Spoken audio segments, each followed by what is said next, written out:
Mara Ellison was 32 years old, and until that Thursday afternoon in late November 2024, she thought her marriage was the one thing in her life she could count on.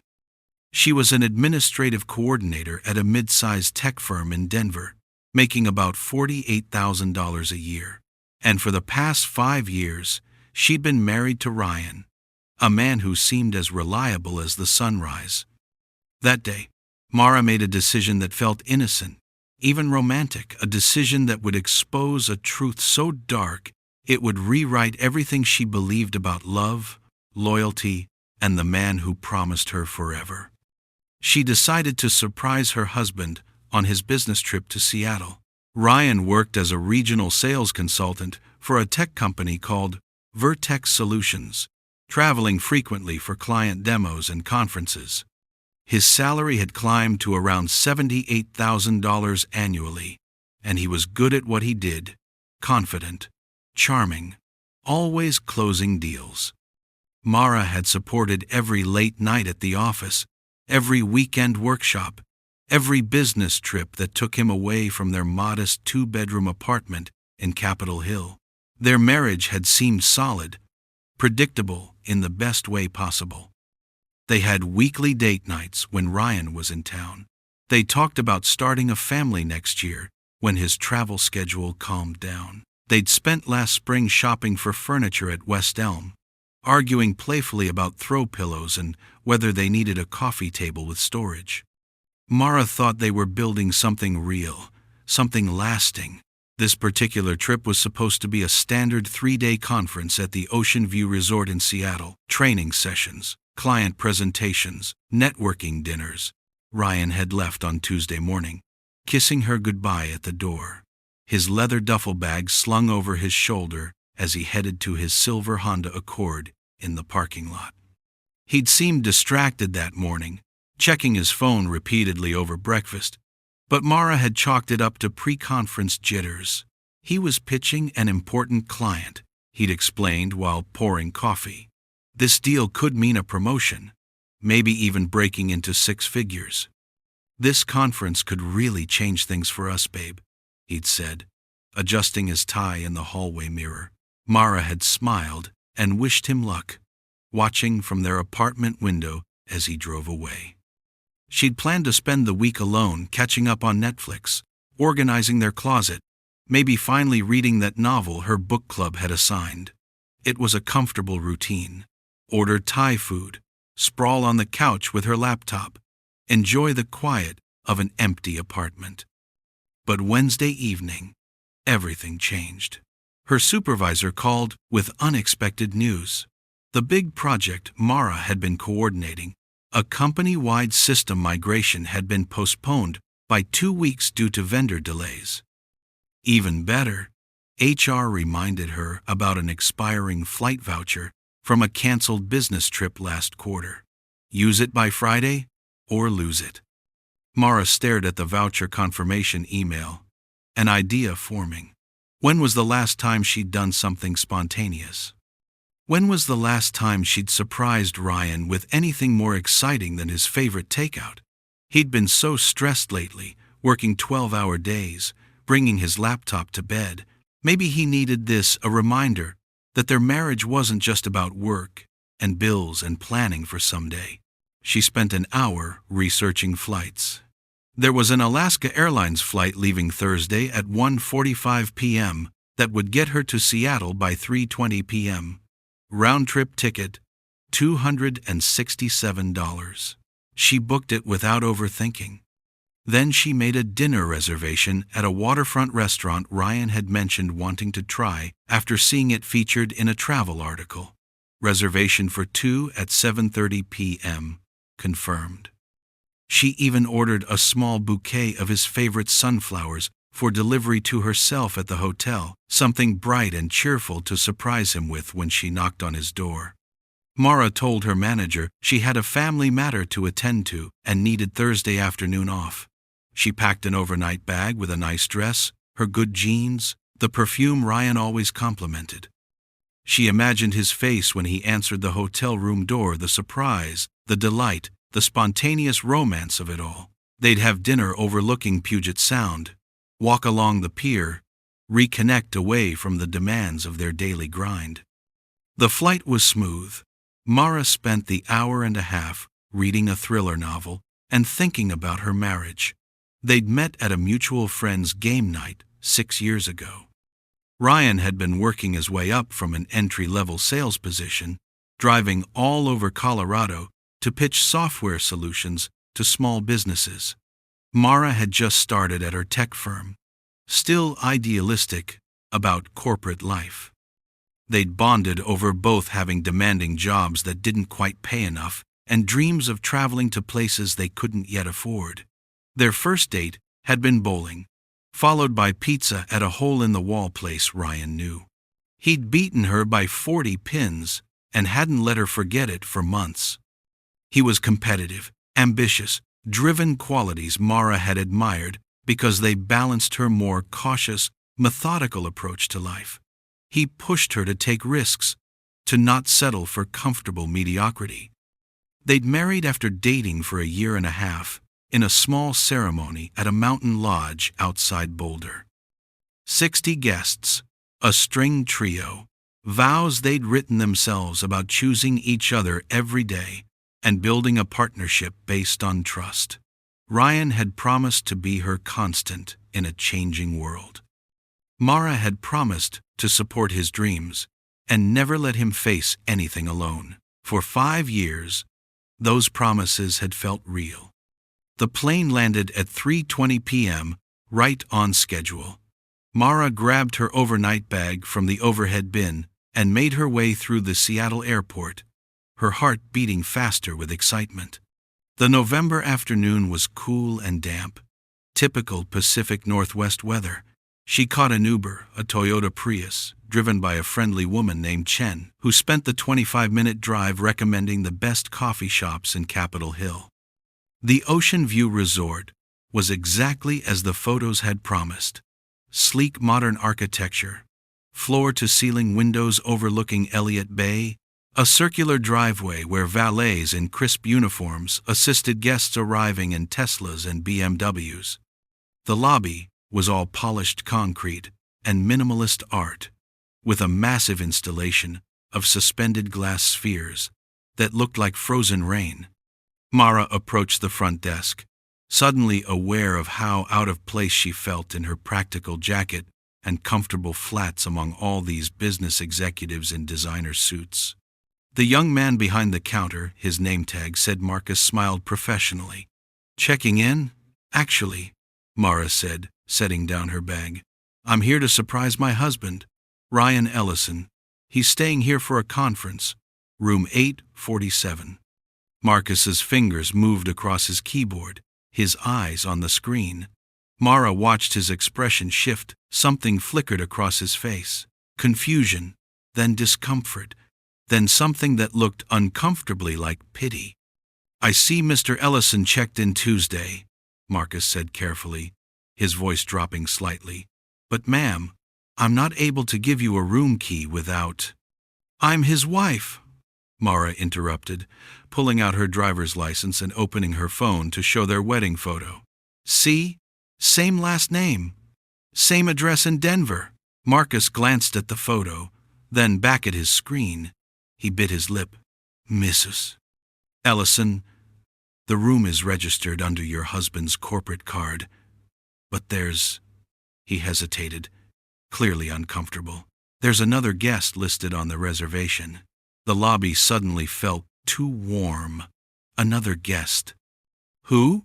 Mara heard herself ask, though part of her already knew she didn't want the answer. Marcus looked around, then leaned in slightly, lowering his voice even further. "I really shouldn't say, but a Miss Taylor Chen. She checked in Tuesday evening, same time as your husband." The name meant nothing to Mara, but the implications crashed over her like a wave. "I see," Mara said, her voice sounding hollow even to her own ears. "Thank you for your help."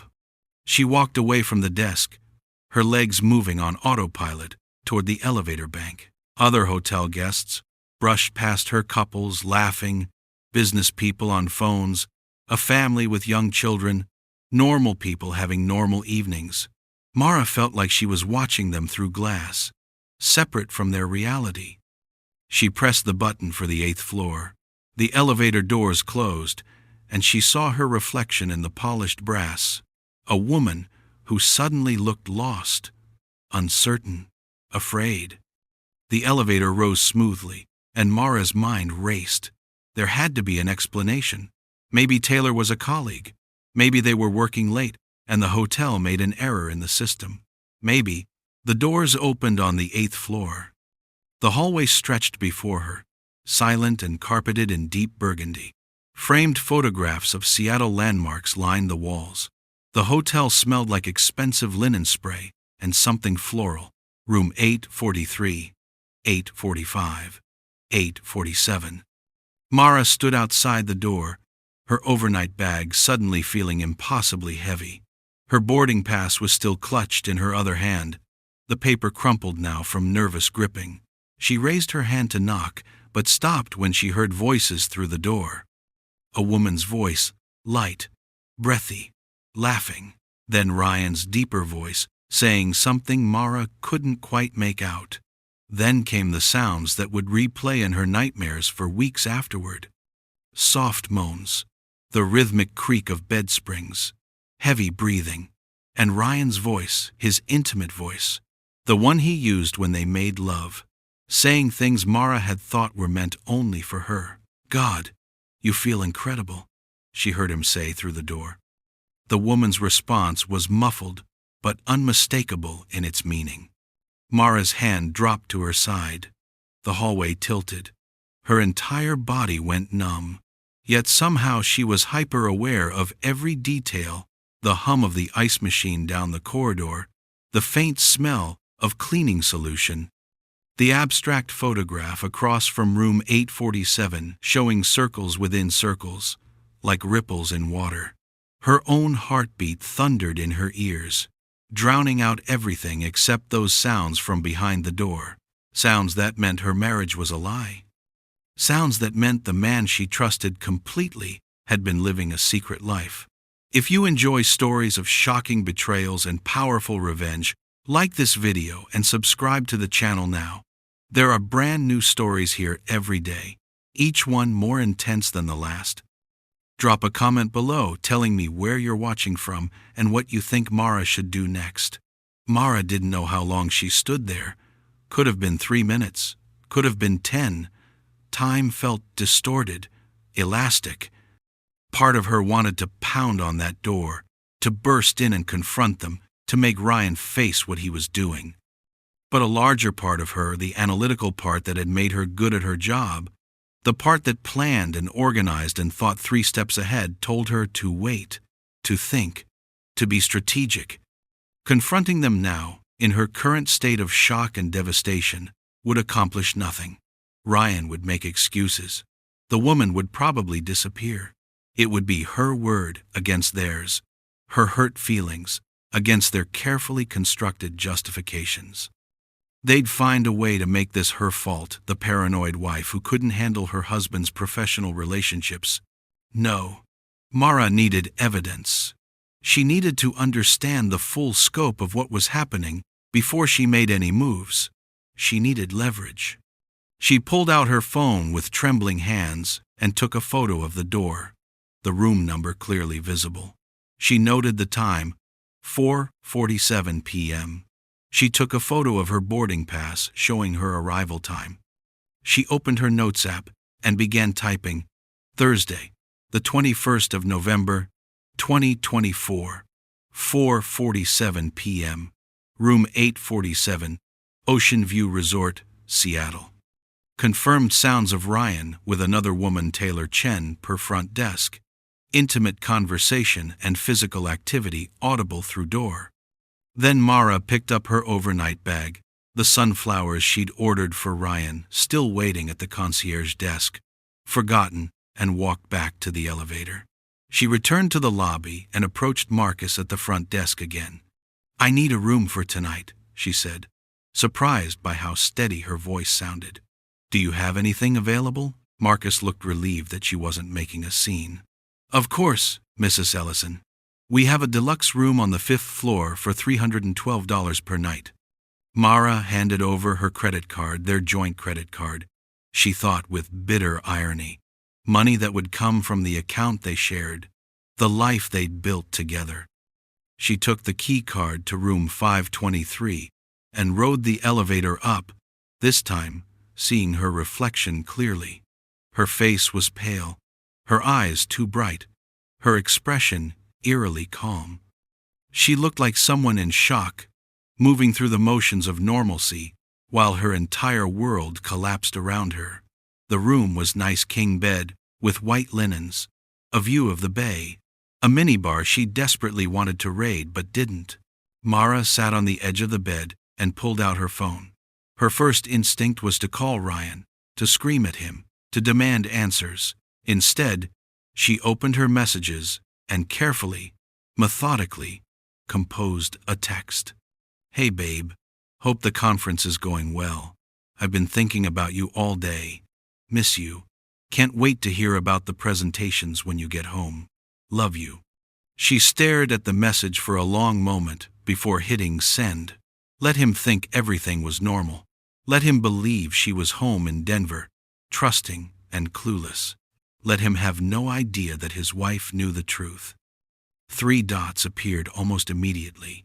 Ryan was typing. "Miss you too. Conference is exhausting, but productive.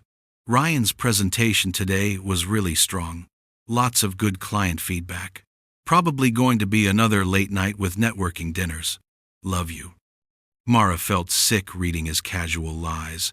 How many times had he sent messages like this reassuring her, maintaining the facade, all while he was with someone else? She set her phone down and stared at the ceiling, her mind working through the implications. This wasn't new. This wasn't recent.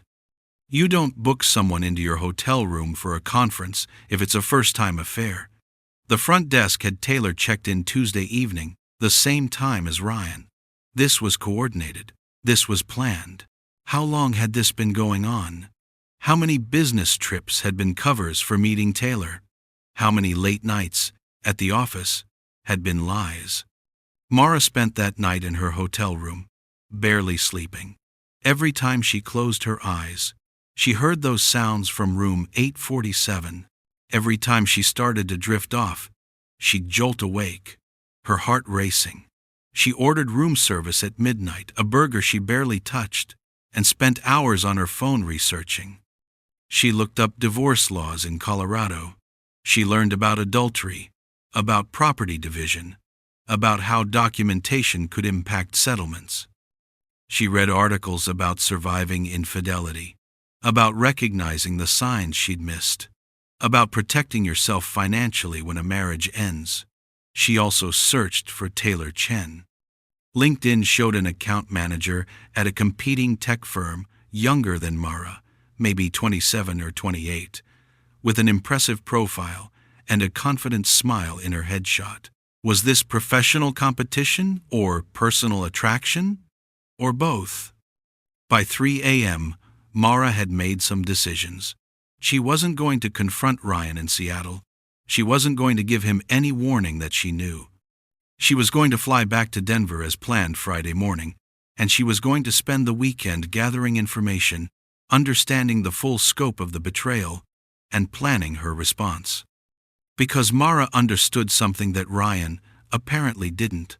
In any situation, the person with the most information and the clearest plan usually wins. But to understand how Mara Ellison, a woman who'd always played by the rules, who'd never been vindictive or calculated, could transform into someone capable of strategic revenge, you need to understand who she was before that Thursday in Seattle. You need to understand the marriage she thought she had, the life she'd carefully built, and the man she'd trusted with her entire heart. Friday morning, Mara woke at 5:30 a.m. after maybe 2 hours of sleep. Her eyes were swollen, her body ached from tension, but her mind was razor sharp. She checked out of room 523 at 6:15 a.m., then took an Uber to a coffee shop 3 blocks from the Ocean View Resort. From her corner table, she had a clear view of the hotel entrance. Her flight wasn't until 2:45 p.m. She had time. At 8:17 a.m., she saw them. Ryan emerged, first navy suit, leather messenger bag, completely relaxed. Then Taylor Chen appeared beside him. Petite, sharp black bob, burgundy blouse. They weren't touching, but there was an ease between them that spoke of intimacy. The way Ryan held the door, the way she laughed at something he said. Mara took 3 photos through the window, dated, time-stamped, geotagged, more evidence. She watched them disappear into the conference center, then opened her laptop and began the real work. She logged into their joint bank account. Password was Ryan's mother's maiden name, plus their anniversary. What she found made her stomach turn. Monthly charges to a Denver hotel called the Maven, always Thursdays, always $187. She cross-referenced her calendar. Every single charge matched a night Ryan claimed he was working late. He'd been seeing Taylor locally, not just on business trips. There were other charges, restaurants she'd never been to, a jewelry purchase for $340 in September. Mara had received no jewelry. Flowers, delivered to a Cherry Creek address she didn't recognize. She Google mapped it. Luxury apartments. Taylor lived in Denver. This wasn't a fling. This was a relationship. Mara accessed Ryan's email through their shared iPad he'd logged in months ago and forgotten about it. His personal email was a goldmine. Flight bookings, hotel confirmations. But the worst were his messages to Taylor. One email from November 7th made Mara's blood run cold. I know this is complicated, but I promise it won't always be. Mara and I have been growing apart. Once I get the promotion locked in and can restructure some finances, I'll talk to her about separating.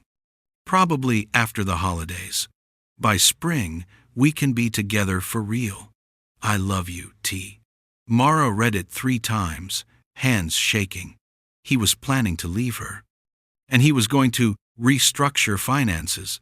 First, hide assets, set himself up for maximum advantage, then blindside her with divorce papers.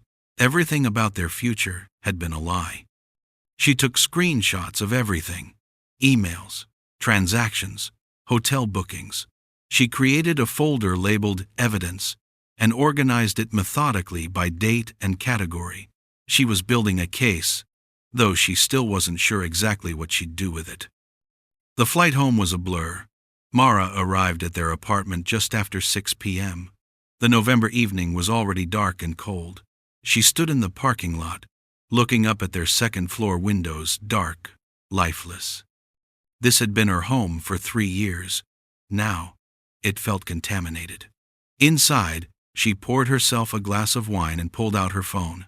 Ryan had texted twice during her flight. Conference wrapped up early. Getting dinner, then heading to airport. Should be home around 11 p.m.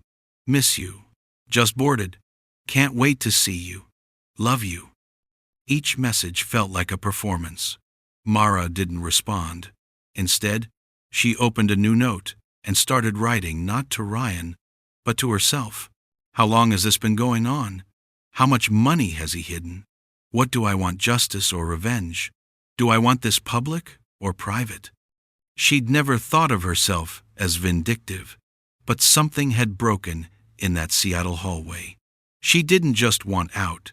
She wanted Ryan to understand what he'd destroyed.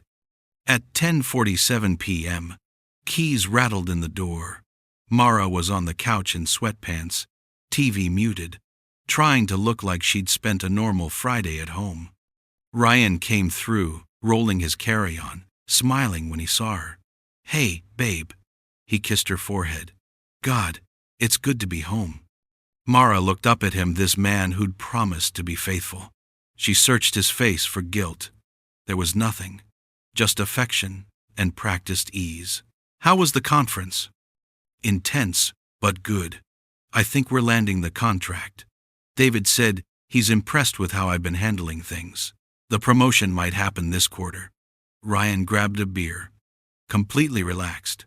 That's great. I'm proud of you. How was your week? Quiet. Worked on that closet project I've been putting off. The lies came easily to Mara, too. They talked for 20 minutes about nothing: work, weekend plans, groceries. Ryan yawned, said he was exhausted, and headed to bed. Mara stayed on the couch listening to the shower run, listening to him brush his teeth, listening to him climb into their bed like it was just another Friday night. She pulled out her phone and looked at the evidence. Room 847. The emails. Once I get the promotion locked in and can restructure finances. Ryan was planning to blindside her. He'd wait until he had every advantage, then hit her when she least expected it.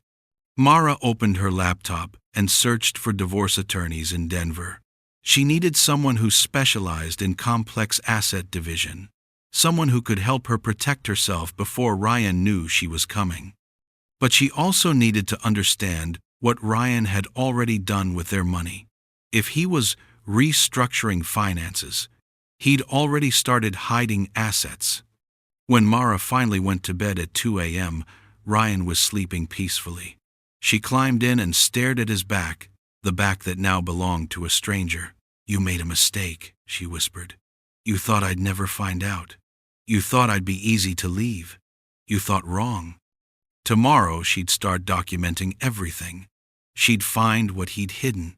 She'd prepare for war. Because Ryan Ellison was about to learn that underestimating your wife is the most dangerous mistake you can make. Saturday morning, Mara woke to find Ryan already up, making coffee in the kitchen. He was actually humming while scrolling through his phone. The sight made her want to scream. "Morning, babe," he said, smiling. "Want some eggs?" "Sure." Mara forced herself to sound normal, even grateful. They ate breakfast together like they always did on weekends. Ryan talked about the Broncos game tomorrow, about needing to get an oil change, about maybe finally painting the bedroom that blue color Mara had picked out months ago. He was so convincing, so comfortable in his lies, that for a moment Mara almost doubted what she'd seen in Seattle. Then his phone buzzed. Ryan glanced at it, smiled slightly, and typed a quick response before setting it face down on the table. "Work stuff?" Mara asked casually. "Yeah, just Taylor from the Seattle conference." She had a question about the client presentation. There it was. He'd said her name so easily, so naturally, like Taylor was just another colleague, nothing more.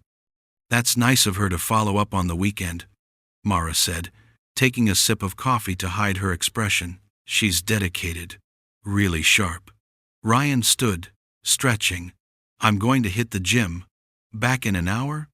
The moment his car pulled out of the parking lot, Mara was at his home office desk. Ryan kept everything meticulously organized: color-coded files, labeled folders, a wall calendar marking his schedule. She photographed all of it. The calendar revealed a pattern she'd been too trusting to notice before. Multiple entries over the past 8 months. Late client meeting on Thursdays. Networking dinner, scattered throughout. Seattle conference. Chicago training. Austin sales summit. How many of these trips had actually been about work? In his desk drawer, beneath insurance documents and tax returns, Mara found something that made her hands shake. A printed receipt from a jewelry store, the $340 purchase she'd seen on their credit card statement. But this receipt had details. One 14K gold necklace with diamond pendant. Engraving. T.C. Always. R.T.C. Taylor Chen. Ryan had bought her jewelry, had it engraved, while Mara wore the simple silver necklace he'd given her 3 Christmases ago. She kept digging. Bank statements showed steady transfers from their savings to an account Mara didn't recognize. Small amounts, $200 here, $350 there, spread over 6 months. Total, nearly $8,000 moved without her knowledge. Then she found the real bomb: paperwork for a new investment account, opened in August, solely in Ryan's name. He'd seeded it with $15,000 from a performance bonus he'd never mentioned receiving. The account was growing. He'd been systematically moving money there, preparing for something. Preparing to leave her with as little as possible. Mara photographed everything, her anger crystallizing into cold determination. This wasn't just an affair. This was calculated financial manipulation. Ryan had been planning his exit for months, carefully positioning assets beyond her reach. Her phone buzzed. A text from her college roommate. "Sarah? Brunch next Saturday? Feel like I haven't seen you in forever." Mara stared at the message. When was the last time she'd seen Sarah? 2 months? 3? She'd been so focused on work, on managing the household, on being the perfect supportive wife while Ryan traveled. She'd let her friendships drift, her life shrink down to just her and Ryan and their supposed future together. A future that was a complete fabrication. She texted back, "Yes, I need that. Miss you." Then Mara opened her laptop and did something she'd never imagined doing. She searched for private investigators in Denver. She needed professional help. She needed someone who could track Ryan's movements, document his meetings with Taylor, find any other financial accounts he might be hiding. She also needed to understand Taylor Chen, not just her LinkedIn profile, but who she really was, whether she knew Ryan was married, whether this was her first affair with a married man, or a pattern. Mara clicked on Taylor's social media. Instagram showed a curated life of brunches, yoga classes, and motivational quotes. But there, buried in photos from 3 months ago, was a picture that made Mara's chest tighten. Taylor, at a Denver restaurant. The same restaurant where Ryan claimed he'd had a client dinner in August. The date stamps matched exactly. She kept scrolling. Another photo from July. Taylor, hiking at Red Rocks, wearing a flannel shirt that looked suspiciously like the one Ryan claimed he'd lost at the gym. These weren't just hotel hookups. They were living parts of each other's lives. When Ryan returned from the gym an hour later, sweaty and energized, Mara was back on the couch with her laptop, looking like she'd been working on a grocery list. "Good workout?" she asked. "Great. I think I'm finally getting my mile time back down." Ryan kissed the top of her head. "What do you want to do today? We could drive up to Golden, get lunch at that brewery you like?" Mara looked up at him, at this man performing the role of devoted husband with such conviction. Part of her wanted to confront him right there, to throw the evidence in his face, to watch him scramble for explanations. But she remembered that email. "Once I get the promotion locked in and can restructure some finances." Ryan was playing the long game. So would she. "Golden sounds perfect," she said, smiling. "Let me just grab a jacket." They spent the afternoon like a normal couple lunch at the brewery, a walk along Clear Creek, easy conversation about nothing important. Ryan held her hand, made her laugh, told her he loved her, and Mara played along, storing every lie, every false affection, every manipulative gesture as fuel for what was coming. Because Ryan had made a critical miscalculation. He'd assumed Mara would never discover the truth. And even if she did, he'd assumed she'd react emotionally. Tears, confrontation, chaos he could spin to his advantage. He'd never considered that Mara might be capable of something else entirely. Strategic patience, careful planning, cold, calculated justice. By the time they returned home that evening, Mara had made her decision. She would continue playing the unsuspecting wife while she gathered every piece of evidence she needed. She'd document everything: the affair, the hidden money, the lies, and when she was ready, when she had him completely cornered with nowhere to run, she'd strike. Ryan thought he was 2 steps ahead, restructuring finances and planning his exit. He had no idea his wife was already 10 steps ahead of him. Monday morning arrived with deceptive normalcy. Ryan left for work at 7:30 a.m., kissing Mara goodbye and promising to be home by 6 for the dinner she'd suggested making. The moment his car disappeared down the street, Mara was on her phone. She'd spent Sunday researching private investigators and had settled on James Chen, no relation to Taylor, ironically, who specialized in marital infidelity cases. His website promised discretion, thorough documentation, and results that held up in court.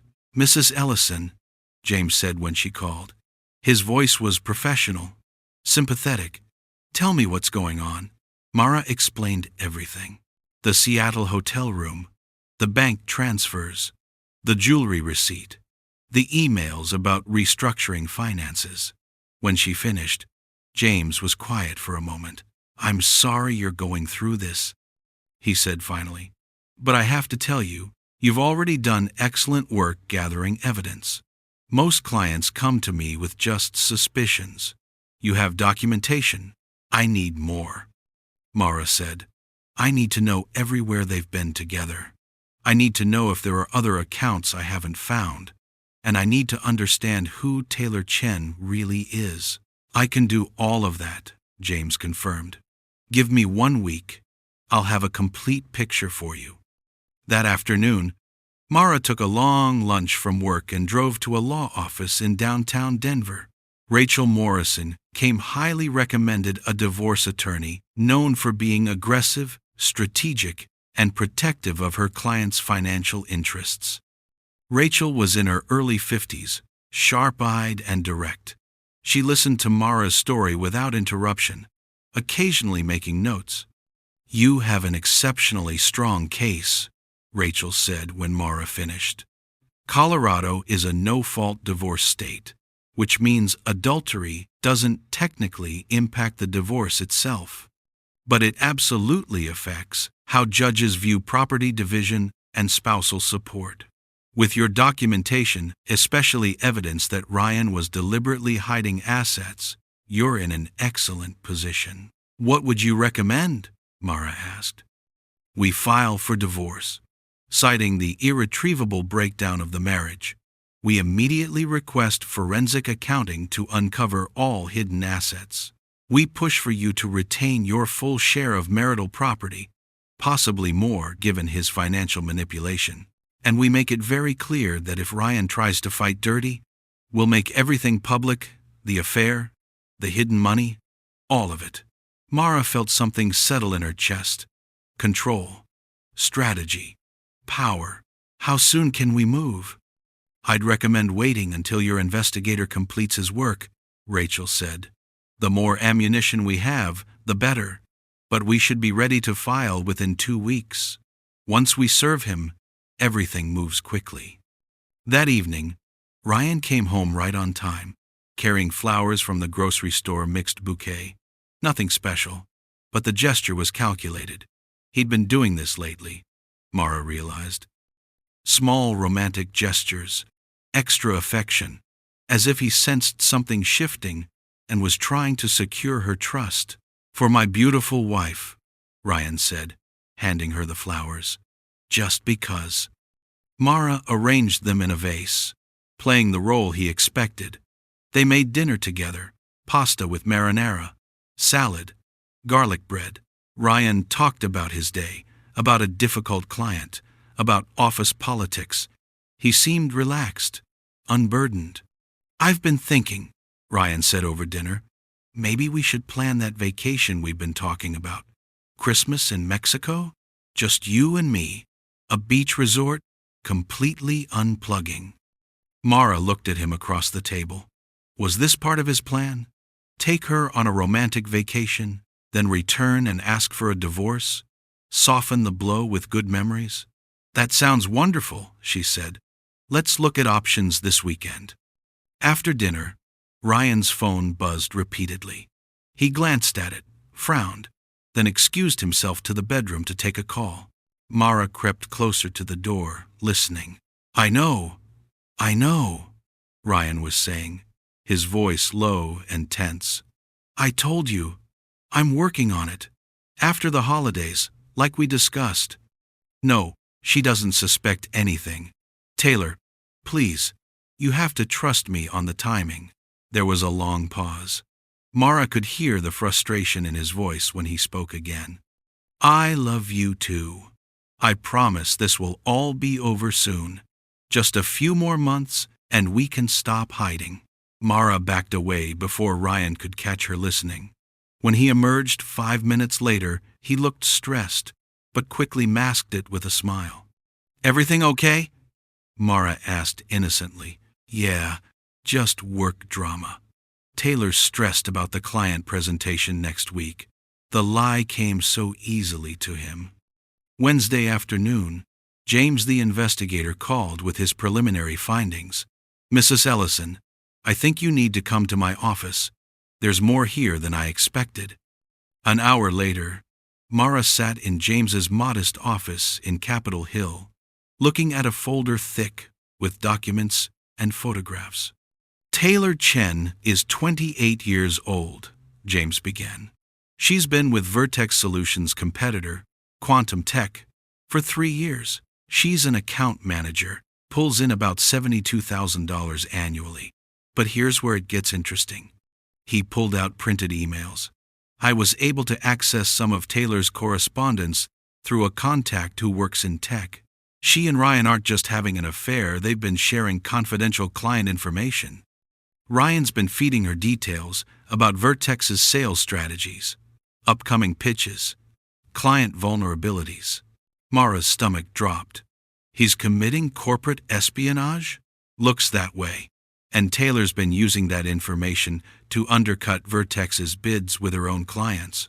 3 major accounts that Vertex lost in the past 4 months. They went to Quantum Tech.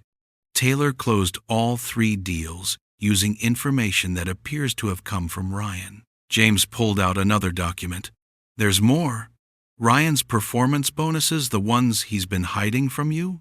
Some of that money is actually coming from Taylor's company. They've been paying him under the table as a consultant. Mara felt her world tilt again. This wasn't just infidelity. This was corporate fraud, breach of contract, possibly illegal activity that could cost Ryan his job and potentially lead to legal consequences. How much money are we talking about? She asked. About $35,000 over the past year. Payments structured to look like personal transfers, but they're clearly compensation for proprietary information. Mara sat back, processing. Ryan wasn't just cheating on her and hiding assets. He was betraying his employer, breaking his non-compete agreement, and engaging in corporate espionage. If this comes out, James said carefully, Ryan could face termination, possible legal action from Vertex, and Taylor could be implicated too. This is bigger than just a divorce, Mrs. Ellison. This is potential criminal activity. Mara thought about Rachel's words. The more ammunition we have, the better. Can you document all of this? She asked. In a way that would be admissible? Already done. And I have one more thing. James pulled out surveillance photos. Ryan and Taylor at the Maven Hotel. Ryan and Taylor having lunch at an upscale restaurant in Cherry Creek. Ryan and Taylor at Taylor's apartment building, his hand on her lower back as they entered. They meet every Thursday evening, like clockwork. They also had dinner together this past Tuesday, while Ryan told you he was working late. Mara looked at the photos, evidence of the double life Ryan had constructed so carefully. But now it wasn't just about the affair. It was about corporate betrayal, financial manipulation, and systematic deception on multiple levels. Thank you, James, she said quietly. Send everything to my attorney, Rachel Morrison. I'll forward you her contact information. That night, Mara couldn't sleep. She lay beside Ryan, this stranger who'd become an expert at lying, and thought about the scope of what he'd done. He hadn't just betrayed their marriage. He'd betrayed his employer, his professional ethics, possibly broken laws. And he'd done it all for Taylor Chen and for money, building a nest egg so he could leave Mara with as little as possible when he was ready. Her phone lit up with a text from Rachel. Just reviewed investigators' report. We need to move faster than I thought. Ryan's company needs to know about the corporate espionage. This changes everything. Mara typed back, how soon can we strike? Rachel's response came immediately. Monday. I'll prepare everything this weekend. Mara set her phone down and looked at Ryan sleeping peacefully beside her. In less than a week, his entire carefully constructed world would collapse. And unlike him, Mara wouldn't give him any warning at all. Friday evening, Mara sat at dinner with Ryan at their favorite neighborhood bistro, playing the role of devoted wife one final time. Ryan was in an excellent mood. He'd just learned his promotion was approved. Starting January 1st, he'd be senior sales director with a salary of $95,000.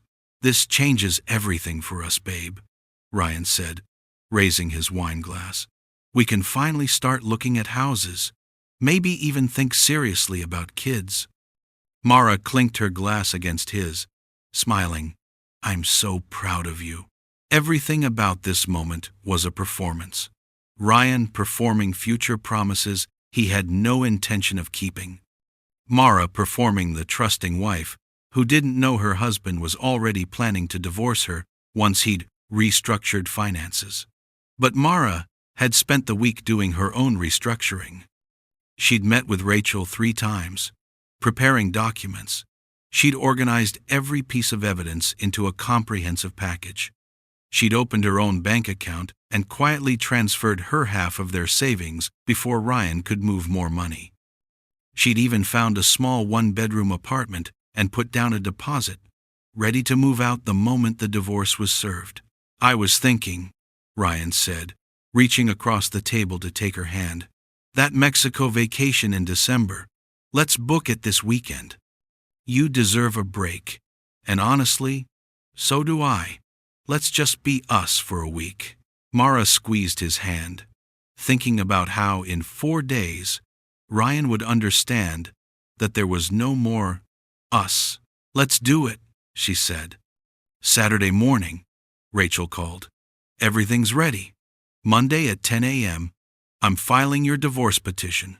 At the same time, I'm sending a comprehensive package to Vertex Solutions' legal department, documenting Ryan's corporate espionage and breach of contract. I'm also sending documentation to Quantum Tech's compliance office showing that Taylor Chen was receiving proprietary information. Both companies will have no choice but to investigate. What happens then? Mara asked. Chaos. Honestly, Ryan will likely be suspended immediately pending investigation. Taylor will be too. By Monday afternoon, both their professional lives will be in ruins. And when Ryan realizes you're the one who exposed everything, he'll understand he has zero leverage in the divorce. Mara felt a flutter of nerves. This was real. This was happening. One more thing, Rachel added. I've prepared a press release in case this goes public.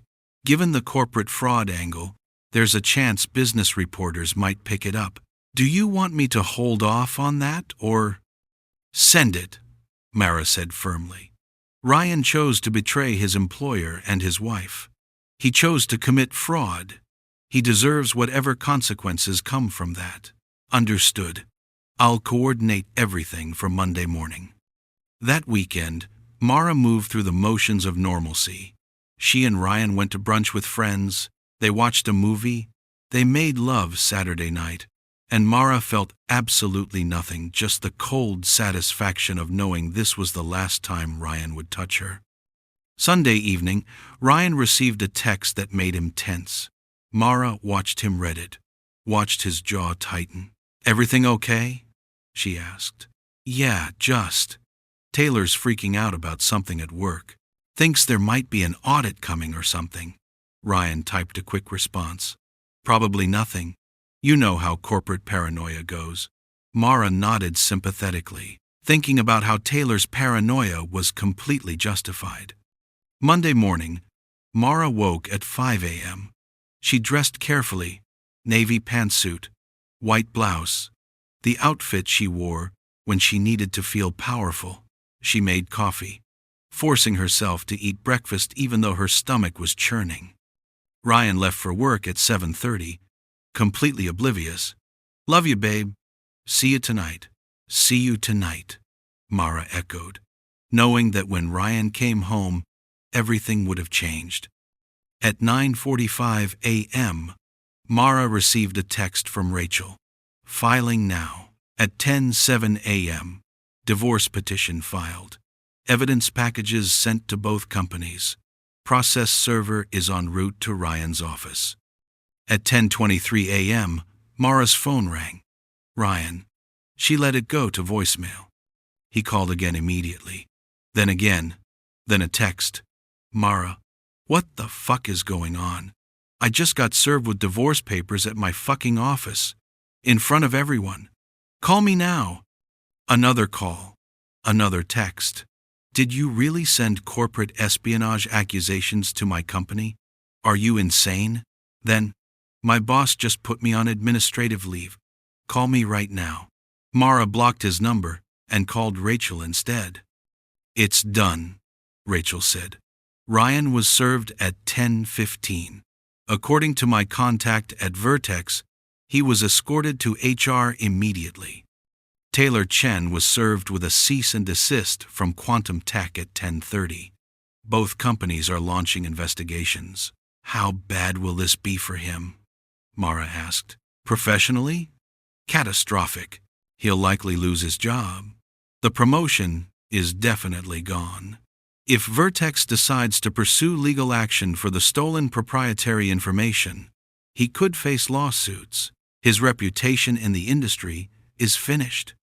Mara felt a wave of something not quite satisfaction, not quite relief. Justice, maybe. Her phone buzzed with a new number calling. Ryan. Using someone else's phone. She declined it. A text from the same number. "Mara, please. We need to talk about this. You're destroying my career over a mistake. Please just talk to me." She deleted it without responding. At 11:30 a.m., Rachel sent a news link. Tech company employees suspended amid corporate espionage allegations. The article was brief, but damning, mentioning Vertex Solutions and Quantum Tech launching investigations into potential information sharing between competing employees. By 2 p.m., Mara's phone had 17 missed calls from Ryan using various numbers. She blocked each one. At 4:15 p.m., Ryan showed up at their apartment. Mara had been expecting this. She'd already packed 3 suitcases with her essential belongings. Her friend Sarah was on her way to help her move to the new apartment. Ryan pounded on the door. "Mara, open the door. We need to talk about this." Mara opened it but stood in the doorway, blocking his entry. Ryan looked disheveled, panicked, furious. "What the hell have you done?" he demanded. "You filed for divorce and sent corporate espionage accusations to my company? Do you have any idea what you've done to my career?" "I documented the truth," Mara said calmly. "You were sharing proprietary information with Taylor Chen. You were receiving payments from Quantum Tech. That's not my accusation, Ryan. That's what you did." "That's bullshit. Where did you even get?" Ryan stopped, realization dawning. "You've been spying on me? Going through my emails?" "I've been protecting myself from a husband who was planning to hide assets and divorce me after he secured his promotion," Mara said. "I read your emails, Ryan. I know you were going to restructure finances and leave me with as little as possible. I know about the investment account. I know about the money you've been moving. I know everything." Ryan's face went pale. "Mara, please. We can work this out. Whatever you think happened with Taylor, I was there, Ryan." Mara's voice was ice. "In Seattle. I heard you with her through the hotel room door. I know about every Thursday at the Maven. I know about the jewelry you bought her. I know you've been living a double life for almost a year. Ryan's expression shifted from panic to anger. So this is revenge? You're going to destroy my life because you're hurt? I'm holding you accountable, Mara corrected. You betrayed me. You betrayed your company. And you committed fraud. Those are consequences of your choices, not my revenge. Taylor and it just happened. These things happen. People grow apart. That doesn't mean you get to ruin my career. You ruined your own career when you decided to sell company secrets for money, Mara said. I just made sure the right people found out about it. Ryan stared at her, seeming to finally understand that this woman in front of him wasn't the Mara he thought he knew. This wasn't the agreeable, reasonable wife he could manipulate. I need to get my things, he said finally. Your clothes and personal items are packed in boxes in the living room, Mara said. Everything else stays. This is my apartment now. Your name is off the lease as of next Monday. You can't do that. I absolutely can. And I did. You have 30 minutes to take your boxes and leave, Ryan. After that, I'm calling the police and having you removed for trespassing. Sarah's car pulled up outside. She got out, saw Ryan, and crossed her arms. Need help, Mara? Ryan looked between them, finally understanding he had no leverage here. No control. No ability to talk his way out. He started loading boxes into his car without another word. When the last box was loaded, he turned back to Mara one final time. This isn't over, he said. Yes, it is, Mara replied, and closed the door. The next 3 weeks moved with surreal speed. Ryan hired a lawyer who immediately tried to contest the divorce, claiming Mara had violated his privacy by accessing his emails and bank accounts. Rachel shut that down quickly. Colorado law was clear that spouses had access to jointly held accounts and shared devices. Vertex Solutions terminated Ryan's employment for breach of contract and violation of his non-compete agreement. They also filed a civil lawsuit seeking damages for the proprietary information he'd shared. His promotion was revoked, his final paycheck withheld, pending resolution of the investigation. Quantum Tech suspended Taylor Chen, then quietly let her resign rather than face termination. Her career in tech sales was effectively over. The industry was small, and word spread quickly. Ryan's lawyer pushed for mediation, trying to negotiate a settlement. Rachel was merciless. Your client committed adultery, hid marital assets, and engaged in corporate fraud that cost him his employment, Rachel said in their first mediation session. He has zero leverage here. My client is willing to agree to a clean divorce with the following terms. She keeps the apartment and all furnishings. She keeps her full half of all disclosed marital assets. She receives 2 years of spousal support at $2,000 per month, and your client will sign an agreement not to contact her or harass her in any way. Ryan's lawyer tried to argue, but the evidence was overwhelming. By early December, Ryan signed the settlement agreement. He had no choice. Fighting it would only cost him money he no longer had and expose him to further legal liability. The divorce was finalized 3 days before Christmas. Mara spent the holidays alone by choice. She'd told her parents a simplified version of events. Ryan had been unfaithful, they were divorcing, and they'd offered to fly to Denver to be with her. She declined. She needed this time to herself, to process everything, to figure out who she was outside of being Ryan's wife. On New Year's Eve, Mara sat in her small one-bedroom apartment, her apartment now, no shared anything, and thought about the past 6 weeks. She'd lost her marriage, but she'd gained something more valuable, her self-respect. She'd refused to be a victim. She'd refused to let Ryan manipulate her or leave her destitute. She'd fought back strategically, and she'd won. Her phone buzzed with a text from Sarah. Happy New Year, warrior woman. Proud of you. Mara smiled and typed back, Happy New Year. Here's to new beginnings. January brought unexpected developments.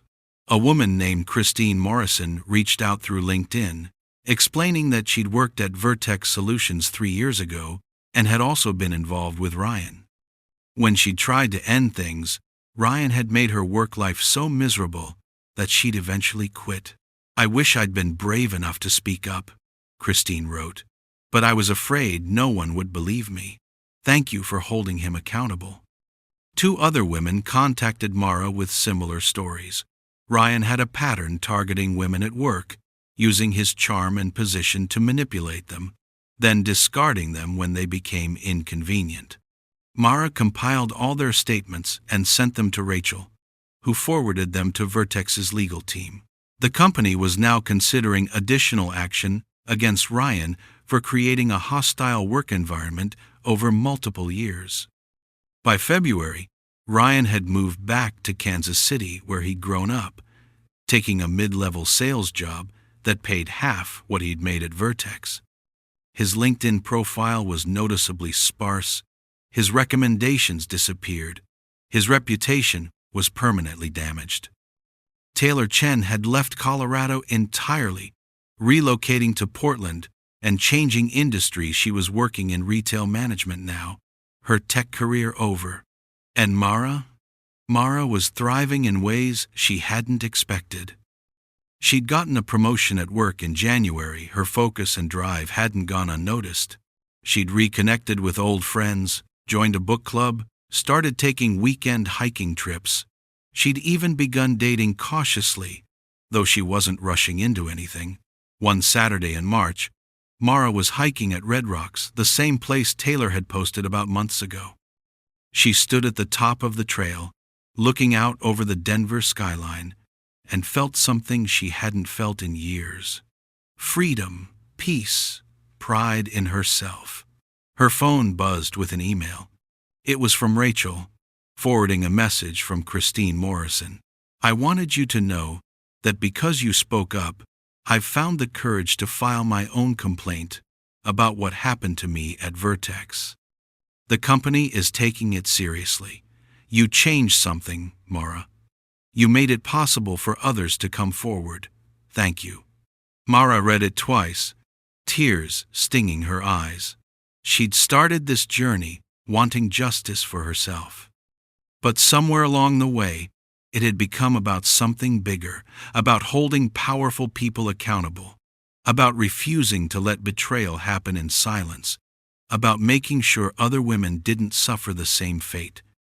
She texted Rachel, "Thank you for everything, for helping me find my strength."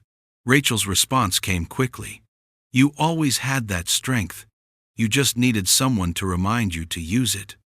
As Mara descended the trail, the March sun warm on her face, she thought about Ryan, not with anger anymore, but with a kind of detached clarity. He'd hurt her deeply, but he'd also inadvertently freed her from a marriage built on lies. She'd lost a husband, but she'd found herself, and that, Mara realized, was the real victory. 6 months after standing in that Seattle hotel hallway, listening to her marriage die, Mara Ellison was finally, fully alive. If you enjoyed this story of betrayal and strategic justice, please like this video and subscribe for more powerful stories. Drop a comment below telling me what you thought of Mara's journey. Thanks for watching, and I'll see you in the next one.